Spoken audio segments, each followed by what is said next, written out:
We have an absolutely massive update coming from a Jeremy Swayman contract extension, and things are not looking good between the two as of right now. I'm going to be talking about that, as well as a new updated draft score for the Boston Bruins here, and Jonathan Morello, the star of this draft, who is going to be a very underrated player, has spoken about what kind of player he is, and this is one thing you're going to want to hear. So stick around, find out what he had to say, but before we get into all of this news, we notice that 75% of you guys watching right now are not subscribed to the channel. If you're looking for a spot to get all of your Boston Bruins news, you're in the right spot. Hit the sub button. Join me here as we cover everything heading into free agency tomorrow, and you're not going to want to miss what we have to bring you, because this is going to be a very busy coming days and few weeks. I'll be bringing you updates with everything from the Boston Bruins. But let's get into our first topic and not waste any more time. This is a very scary update from Jeremy Swayman and the contract extension and the standpoint that both of these parties are at right now. And I'll pull up the qualifying offers from the Bruins first, just to kind of get an idea of that. Then we'll head into what really the big thing about Jeremy Swayman is. But as you can see here from Connor Ryan, the Bruins have issued qualifying offers to Jeremy Swayman, Mark McLaughlin, Alex Regula, and Michael Callahan. And no offer for Jesper Boqvist, who is not issued, as you can see there, not issued a qualifying offer, and is going to be testing free agency. Not very surprising there from Jesper Boqvist that he wasn't really going to get one. Doesn't mean he will not be back with the team, just not mean he's just going to be an RFA with the team. Could sign him back as a UFA, but with this offer, the way that things are pointing, don't seem like that would be the case. But this is what Frank Servalli had to say moments after the Bruins released their qualifying offer candidates for the Bruins. But one item to watch, the Bruins did issue, obviously, a qualifying offer to Jeremy Swayman, but sounds like the Bruins and Swayman have not made much progress on a new deal. And they already went through an full arbitration process to reach a deal last year via binding ruling. So this is one thing that you didn't want to hear today, tonight, whatever time you're watching this video. This is not one thing you wanted to hear about Jeremy Swayman and the Boston Bruins. We were really hoping that before Ullmark got traded, we would be very close to a contract extension or have one signed already. That was really the biggest point, that Jeremy Swayman was the obvious number one next year. Linus Ullmark didn't really want to be a backup.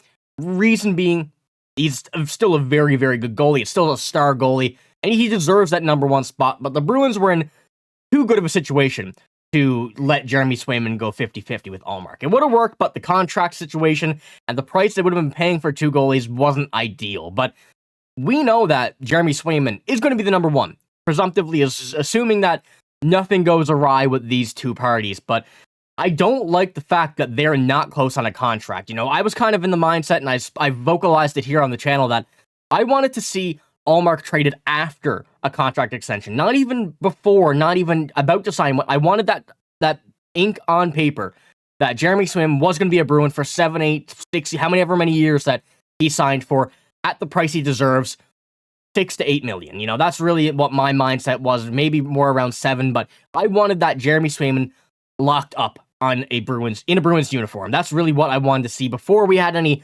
stressful moments like this where we don't know what could happen. But we see in the contract that he was offered last year in arbitration that he ended up getting not the one that was what Jeremy Swayman wanted. I think that's the best way, realistically. He probably wanted a bit more. The Bruins probably wanted a bit less. Both parties weren't happy. That's why I went to arbitration. But it ultimately ended up working out. Jeremy Swayman had an absolutely fantastic year. But having a $3.475 million contract for 1 year is not one thing you wanted to see for Jeremy Swayman last year. You really wanted him to have that bridge deal at that point, and now you see what happened this year. He's going to be getting that long-term deal as long as Ullmark is traded. And having the backups of Korpisalo and Brandon Busty trying to battle it out, this is kind of a wild situation for the goaltendings of the Boston Bruins right now, and we didn't really need that. We had a perfect tandem, but this is still one thing that I'm not liking right now, and I want to see a contract given out to Swayman, and it should be more focused around what he wants. He deserves it. He's proven that he can be that number one goalie.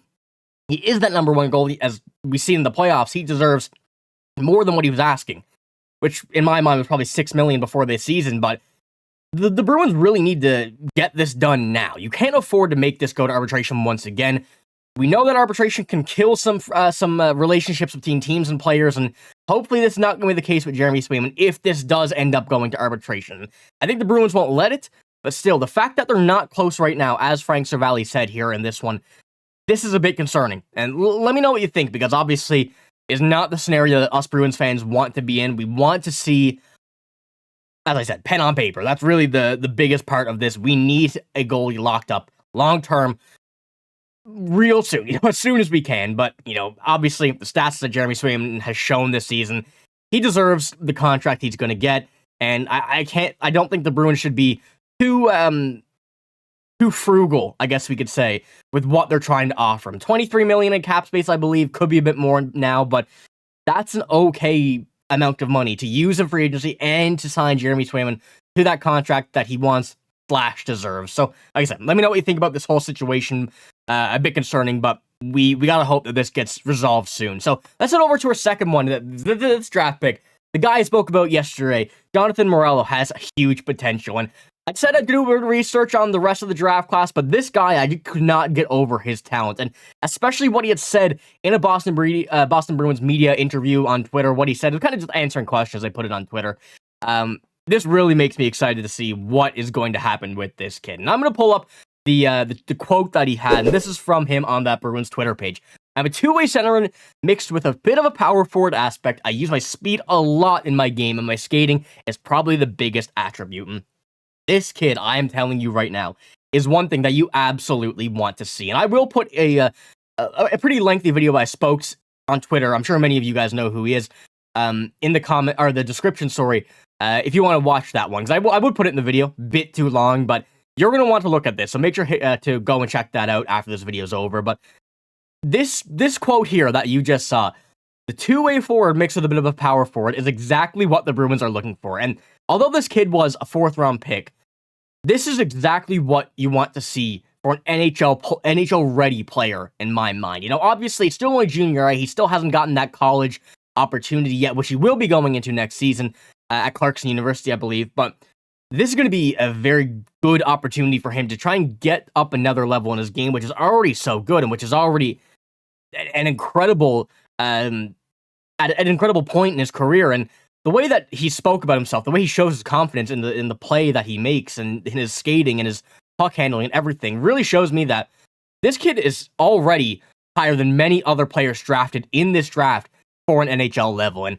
obviously, it's going to take some time. We're not going to see him yet. We're not going to see him next season, maybe even the season after, but I'm okay with that because the development that he will get in this draft, in the upcoming seasons, wherever he does play, whether it's Clarkson University next year and go somewhere else after, wherever it is, he's going to be feeding off this. And, if his game continues to play the way he is, he's going to show a lot of talent and a lot of promise for this Bruins team. But this is a little athletic article, kind of draft score for the Boston Bruins. I wanted to show this now, but as you can see there, Jonathan Morello's name at the end. I will read it out just real quick, but it says, I like the Bruins did at the draft this season, given the few picks they had. Dean Letourneau is full of potential. There's a lot of uncertainty of how he'll perform at higher levels. He has the tools to be a top 6 forward if his development goes well. We knew that. We spoke about Dean Letourneau a lot here, even before he was a Boston Bruin, and that is the case that we've mentioned here before. But Jonathan Morello was one of my top favorite mid-round picks. He's a clear NHL athlete, along with Elliot Gronwald, who I also spoke about in the last video. I could see him as being, see one of them in playing NHL games. And I will be willing to say both, but Jonathan Morello, I really think, has my favorite hand here so far. Obviously, still a lot of more potential and a lot more opportunities we'll see him playing in, but I really, really like his game. And I remember to check out that link I'm going to put in the description of his highlights.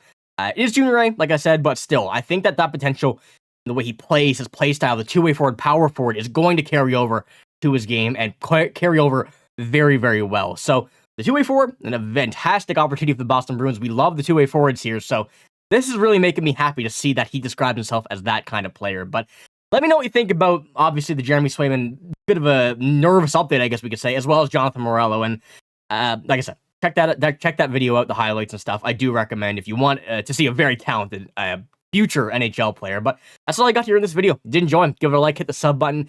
But I'm signing out. Thank you for watching. Hope you have a great day. See you later.